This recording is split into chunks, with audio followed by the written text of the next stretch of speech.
Hey everybody, today's legal question is what the difference is between a corporate officer and an owner. Before we get to that answer and some details surrounding the impact when a partner dies, I'd like you to imagine a friend who's going through what if scenario in their lives, and they were prepared because you shared this video. We would appreciate it, and so will your friend. I'm Valerie Zammitti, an estate planning attorney in New York and New Jersey. And we're here to educate everyone for free. So please drop your questions for us and we'll do our best to get back to you. Hopefully together we can save some people before a scary scenario does creep into their lives. Now, officers, owners of a corporation, what are the differences and how does things impact that business when one of them dies? Officers are really just the individuals who manage the day-to-day operations of the business.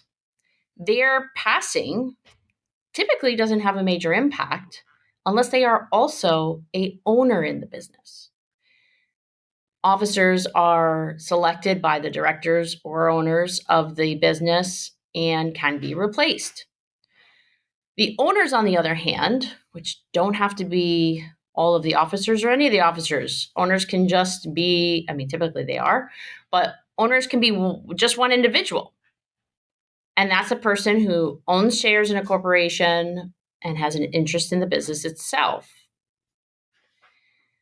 A separate business interest owned by an individual will be forced to go through the probate process at their passing, really, unless there's two things, one or the other, that have happened ahead of time in planning. First, that individual could transfer or assign their individual interest to their trust, say typically a revocable living trust. So I own a business. My name is Valerie. Instead of me individually owning that interest, my revocable living trust is the owner. Still me, just in a different name. But it will avoid the probate process for that business, avoid the delay in process, the cost, the need for an appraisal through the courts. It's a great tool and the most common when we're talking about trying to avoid a business going through probate. The second is creating what we call a buy-sell agreement. When there are multiple partners, you may want to consider having an option for the remaining partners, the surviving partners, to buy out the shares of the decedent partner.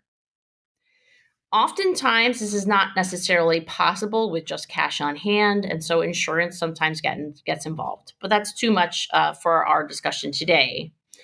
It's just saying that if there's an outside agreement allowing for those partners to purchase the shares, and they're able to do so, then that purchase through that contract happens outside of the probate process.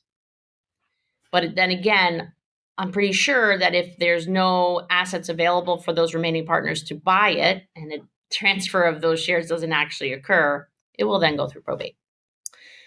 Hope this information was helpful to you or a friend, and please don't forget to share. As always, take care.